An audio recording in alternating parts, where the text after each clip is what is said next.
Chapter 1. Mr. Sherlock Holmes. Mr. Sherlock Holmes, who was usually very late in the mornings, save upon those not infrequent occasions when he was up all night, was seated at the breakfast table.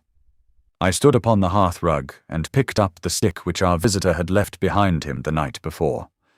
It was a fine, thick piece of wood, bulbous-headed, of the sort which is known as a Penang lawyer. Just under the head was a broad silver band nearly an inch across.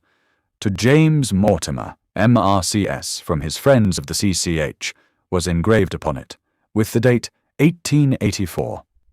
It was just such a stick as the old-fashioned family practitioner used to carry, dignified, solid, and reassuring. "Well, Watson, what do you make of it?" Holmes was sitting with his back to me, and I had given him no sign of my occupation. "How did you know what I was doing? I believe you have eyes in the back of your head."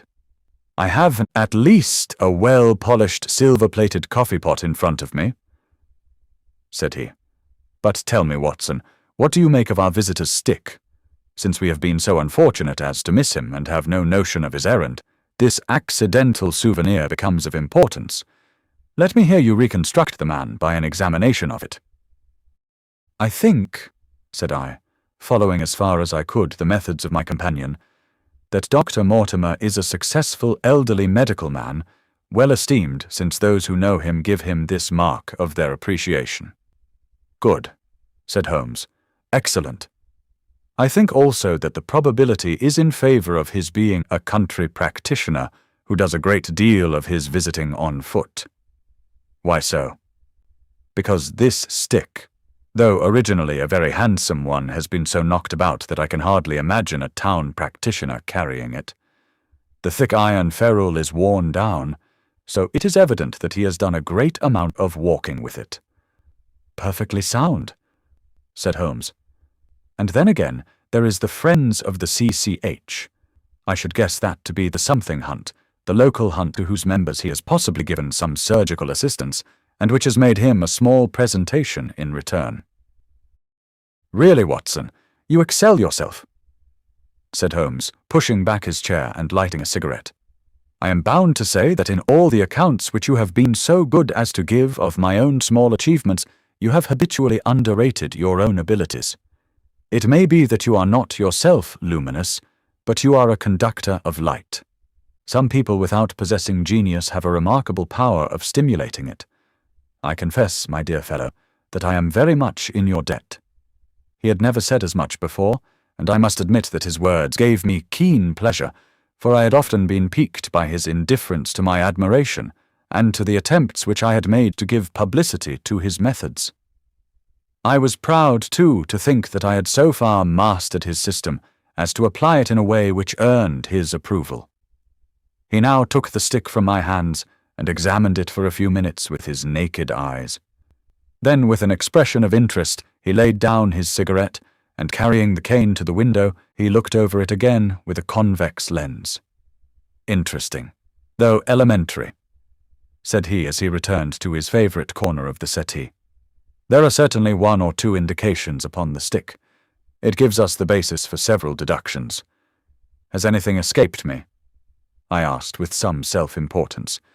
"I trust that there is nothing of consequence which I have overlooked." "I am afraid, my dear Watson, that most of your conclusions were erroneous. When I said that you stimulated me, I meant, to be frank, that in noting your fallacies, I was occasionally guided towards the truth. Not that you are entirely wrong in this instance. The man is certainly a country practitioner, and he walks a good deal." "Then I was right." "To that extent. But that was all." "No, no, my dear Watson, not all. By no means all. I would suggest, for example, that a presentation to a doctor is more likely to come from a hospital than from a hunt, and that when the initials C.C. are placed before that hospital, the words Charing Cross very naturally suggest themselves. You may be right. The probability lies in that direction, and if we take this as a working hypothesis, we have a fresh basis from which to start our construction of this unknown visitor. Well then, supposing that CCH does stand for Charing Cross Hospital, what further inferences may we draw? Do none suggest themselves? You know my methods. Apply them. I can only think of the obvious conclusion that the man has practiced in town before going to the country. I think that we might venture a little farther than this. Look at it in this light. On what occasion would it be most probable that such a presentation would be made? When would his friends unite to give him a pledge of their goodwill? Obviously at the moment when Dr. Mortimer withdrew from the service of the hospital in order to start a practice for himself. We know there has been a presentation. We believe there has been a change from a town hospital to a country practice. Is it then stretching our inference too far to say that the presentation was on the occasion of the change? It certainly seems probable. Now, you will observe that he could not have been on the staff of the hospital, since only a man well established in a London practice could hold such a position, and such a one would not drift into the country. What was he then? If he was in the hospital and yet not on the staff, he could only have been a house surgeon or a house physician, little more than a senior student. And he left 5 years ago. The date is on the stick. So your grave, middle-aged family practitioner vanishes into thin air, my dear Watson, and there emerges a young fellow under 30, amiable, unambitious, absent-minded, and the possessor of a favourite dog, which I should describe roughly as being larger than a terrier and smaller than a mastiff. I laughed incredulously as Sherlock Holmes leaned back in his settee and blew little wavering rings of smoke up to the ceiling. As to the latter part, I have no means of checking you, said I, but at least it is not difficult to find out a few particulars about the man's age and professional career. From my small medical shelf I took down the medical directory and turned up the name. There were several Mortimers, but only one who could be our visitor. I read his record aloud. Mortimer, James, M.R.C.S., 1882, Grimpen, Dartmoor, Devon. House surgeon from 1882 to 1884 at Charing Cross Hospital. Winner of the Jackson Prize for Comparative Pathology with essay entitled Is Disease a Reversion? Corresponding member of the Swedish Pathological Society. Author of Some Freaks of Atavism. Lancet, 1882. Do We Progress? Journal of Psychology, March, 1883. Medical officer for the parishes of Grimpen, Thorsley, and High Barrow. No mention of that local hunt, Watson, said Holmes with a mischievous smile, but a country doctor, as you very astutely observed. I think that I am fairly justified in my inferences. As to the adjectives, I said, if I remember right, amiable, unambitious, and absent-minded. It is my experience that it is only an amiable man in this world who receives testimonials, only an unambitious one who abandons a London career for the country, and only an absent-minded one who leaves his stick and not his visiting card after waiting an hour in your room. And the dog? Has been in the habit of carrying this stick behind his master. Being a heavy stick, the dog has held it tightly by the middle, and the marks of his teeth are very plainly visible. The dog's jaw, as shown in the space between these marks, is too broad in my opinion for a terrier, and not broad enough for a mastiff. It may have been— Yes, by Jove, it is a curly-haired spaniel. He had risen and paced the room as he spoke. Now he halted in the recess of the window. There was such a ring of conviction in his voice that I glanced up in surprise. My dear fellow, how can you possibly be so sure of that? For the very simple reason that I see the dog himself on our very doorstep, and there is the ring of its owner. Don't move. I beg you, Watson. He is a professional brother of yours, and your presence may be of assistance to me. Now is the dramatic moment of fate, Watson, when you hear a step upon the stair which is walking into your life, and you know not whether for good or ill. What does Dr. James Mortimer, the man of science, ask of Sherlock Holmes, the specialist in crime? Come in. The appearance of our visitor was a surprise to me, since I had expected a typical country practitioner. He was a very tall, thin man, with a long nose like a beak, which jutted out between two keen grey eyes, set closely together and sparkling brightly from behind a pair of gold-rimmed glasses. He was clad in a professional but rather slovenly fashion, for his frock-coat was dingy and his trousers frayed. Though young, his long back was already bowed, and he walked with a forward thrust of his head and a general air of peering benevolence. As he entered, his eyes fell upon the stick in Holmes's hand, and he ran towards it with an exclamation of joy. "I am so very glad," said he. "I was not sure whether I had left it here or in the shipping office. I would not lose that stick for the world.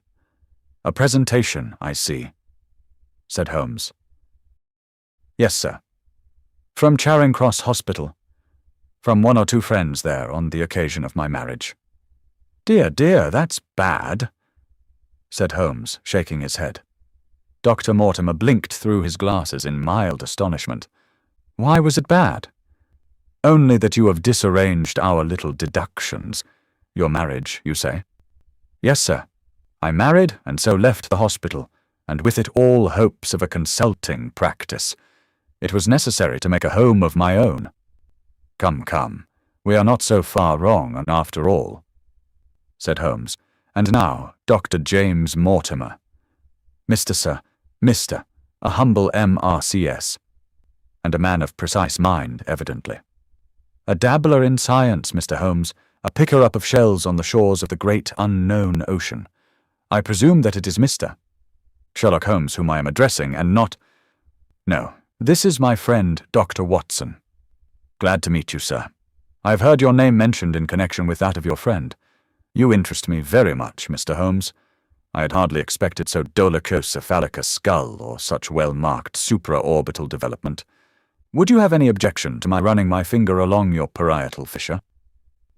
A cast of your skull, sir, until the original is available, would be an ornament to any anthropological museum. It is not my intention to be fulsome, but I confess that I covet your skull." Sherlock Holmes waved our strange visitor into a chair. "You are an enthusiast in your line of thought, I perceive, sir, as I am in mine," said he. "I observe from your forefinger that you make your own cigarettes. Have no hesitation in lighting one." The man drew out paper and tobacco, and twirled the one up in the other with surprising dexterity. He had long, quivering fingers as agile and restless as the antennae of an insect. Holmes was silent, but his little darting glances showed me the interest which he took in our curious companion. "I presume, sir," said he at last, "that it was not merely for the purpose of examining my skull that you have done me the honor to call here last night and again today." "No, sir, no, though I am happy to have had the opportunity of doing that as well. I came to you, Mr. Holmes, because I recognized that I am myself an unpractical man, and because I am suddenly confronted with a most serious and extraordinary problem. Recognizing, as I do, that you are the second highest expert in Europe." "Indeed, sir. May I inquire who has the honor to be the first?"